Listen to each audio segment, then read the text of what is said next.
Kuwait ने रोजगार दाता के अनुमति के बिना नेपाल समेत विदेशी श्रमिकों को स्वदेश नहीं लौटने एग्जिट परमिट का नया नियम मंगलवार आसार 17 से अनिवार्य रूप से लागू करने का निर्णय लिया है। इससे पहले प्रवासी श्रमिकों को 6 महीने से ज्यादा समय कुवैत के बाहर रहने पर गृह मंत्रालय को जानकारी देकर अनुमति लेनी पड़ती थी। अब निजी क्षेत्र के सभी श्रमिकों को जितना समय बाहर जाना हो, रोजगार दाता से पूर्व स्वीकृति लेनी होगी। कुवैत के सार्वजनिक मानव संसाधन प्राधिकरण पाम ने कुवैत के श्रम बाजार की पूरी तरह से निगरानी करने, भागे हुए श्रमिकों की संख्या घटाने और रोजगार दाता के अधिकारों की सुरक्षा करने के लिए एग्जिट परमिट की आवश्यकता वाले नियम को कार्यान्वयन में लाने की बात कही है। इस निर्णय को लेकर अंतर्राष्ट्रीय मानव अधिकार संगठनों, श्रमिक अधिकार कार्यकर्ताओं और कुवैत में कार्यरत नेपाली सहित अन्य देशों के प्रवासी समुदाय ने गंभीर चिंता और विरोध जताया है। कुवैती गृह मंत्रालय के अनुसार प्रवासी श्रमिकों के रोजगारदाता की अनुमति के बिना देश छोड़ने की प्रवृत्ति में वृद्धि हो रही है, जिससे रोजगार अनुबंध का उल्लंघन हो रहा है। श्रमिकों के गायब होने, बिना सूचना रोजगारदाता छोड़कर भागने शुरू होने के बाद राज्य पर अनावश्यक प्रशासनिक दबाव पड़ा था। वहां के गृह मंत्रालय द्वारा जारी सूचना में कहा गया है, इसे प्रबंधित करने के लिए आवासीय कानून के 18 के तहत निजी क्षेत्र में कार्यरत सभी गैर कुवैती श्रमिकों को विदेश जाने से पहले अपने रोजगारदाता से स्वीकृति प्राप्त करनी होगी। यह छुट्टी, व्यवसाय या स्थायी रूप से देश छोड़ने सभी के लिए लागू होगा। कुवैत में 50 लाख जनसंख्या होने पर लगभग 32 लाख अर्थात 66% प्रवासी श्रमिक कार्यरत हैं। इनमें से लगभग 1,50,000 नेपाली हैं। एग्जिट परमिट की अनुमति प्राप्त करने के लिए श्रमिकों को गृह मंत्रालय के सहल मोबाइल ऐप या असहल पोर्टल के माध्यम से कुछ चरणों से गुजरना होगा। श्रमिकों को कुवैत छोड़ने से 7 दिन पहले और 24 घंटे पहले ही सहल और असहल के माध्यम से आवेदन देना होगा। रोजगारदाता द्वारा उस अनुरोध को डिजिटल रूप से स्वीकृत किए जाने के बाद ही स्वदेश लौटने एग्जिट परमिट की अनुमति मिलेगी। विदा पर जाने या हमेशा के लिए कुवैत छोड़ने वाले श्रमिकों को नियोक्ता से पहले स्वीकृति लिए हुए अनुमति पत्र के साथ ही हवाई अड्डे पर जाना होगा। यदि नियोक्ता अनुमति देने से मना करता है तो श्रमिक जनशक्ति प्राधिकरण में शिकायत कर सकते हैं। कुवैत में कार्यरत नेपाली श्रमिकों ने इसे व्यावहारिक रूप से बहुत कठिन बताया है। इसके मानवाधिकार कार्यकर्ताओं ने भी आलोचना की है।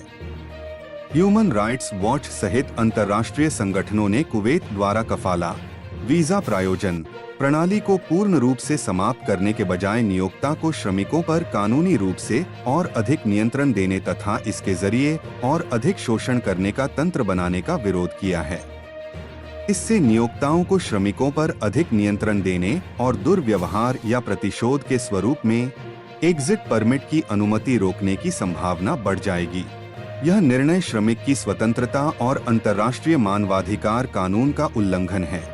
वॉच के पश्चिमी एशिया के उप निदेशक माइकल पेज ने कहा, प्रत्येक व्यक्ति को किसी भी देश को छोड़ने और लौटने का अधिकार है। इस तरह के अधिकार को रोकने के लिए कानूनी, व्यक्तिगत और संदर्भगत कारण होने चाहिए। सामान्य प्रशासनिक मानकों में इस तरह का नियम लागू नहीं किया जाना चाहिए। उनके अनुसार पहले से ही कुवैत में कार्यरत श्रमिक की स्वतंत्रता सीमित कर दी गई है। पासपोर्ट कब्जा करने, नौकरदाताओं द्वारा भाग गया बताते हुए झूठा मामला दर्ज करने या प्रतिशोध स्वरूप अन्य कानूनी कार्रवाई करने का काम किया जाता है। वॉच द्वारा जारी विज्ञप्ति में उन्होंने कहा, कुवैती अधिकारियों ने इस नीति की यह दावा किया कि यह नियोक्ता और श्रमिक के बीच हितों का संतुलन करती है, का कोई ठोस आधार नहीं है। इससे नियोक्ताओं को श्रमिकों को दमन में रखने और प्रतिशोध लेने के हथियार के रूप में उपयोग करने में आसानी होगी। सऊदी अरब और कतर में ऐसा नियम पहले से लागू है। सऊदी को यह नीति हटाने के लिए अंतर्राष्ट्रीय स्तर पर बड़ा दबाव पड़ रहा है। विश्व कप फुटबॉल कराने के बाद कतर ने 2018 के बाद इस नीति में कुछ सुधार किया है, फिर भी पूर्ण स्वतंत्रता नहीं है। ओमान और बहरीन में भी इसी तरह की अनुमति प्रणाली है। संयुक्त अरब अमीरात यूएई प्रवासी श्रमिकों को पासपोर्ट का अधिकार नियोक्ता को नहीं देता। श्रमिकों की स्वतंत्रता कुछ हद तक सुरक्षित है। कुवैत ने विदेशी श्रमिकों से जुड़े आवासीय कानून में संशोधन करके और सख्ती की है। 2024 के नवंबर में पारित कानून प्रवासी श्रमिकों के स्थायी निवास अवधि को 5 वर्षों में सीमित कर दिया है। परिवार लाने चाहने श्रमिक की तनख्वाह 800 दिनार अमेरिकी 42,614 होनी चाहिए। अगर निवास की अवधि पार कर दी गई, कागजात नहीं दिए गए या बिना कागजात प्रवेश किया गया तो 1 साल से 5 साल की जेल और हजारों कुवैती दिनार के बराबर का जुर्माना देना होगा। दंड के प्रावधान बसने की अवधि से ज्यादा होने पर 1 वर्ष की कैद या 1,200 दिनार का जुर्माना।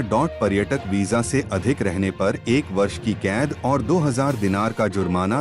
अवैध रूप से देश में प्रवेश करने पर 3 वर्ष की कैद और 3,000 दिनार का जुर्माना। अवैध विदेशी श्रमिक रखने या अनुबंध के अनुसार वेतन न देने वाले नियोक्ता को 2 वर्ष की कैद या 1 लाख तक का जुर्माना। बसने से संबंधित दस्तावेजों की नकली बनाने पर 5 वर्ष की कैद और 10,000 दिनार का जुर्माना। अगर आपको ये वीडियो पसंद आया हो तो इसे लाइक और शेयर करें, चैनल को सब्सक्राइब जरूर करें और बेल आइकन दबाएं ताकि हर नई खबर की सूचना सबसे पहले आपको मिले। धन्यवाद।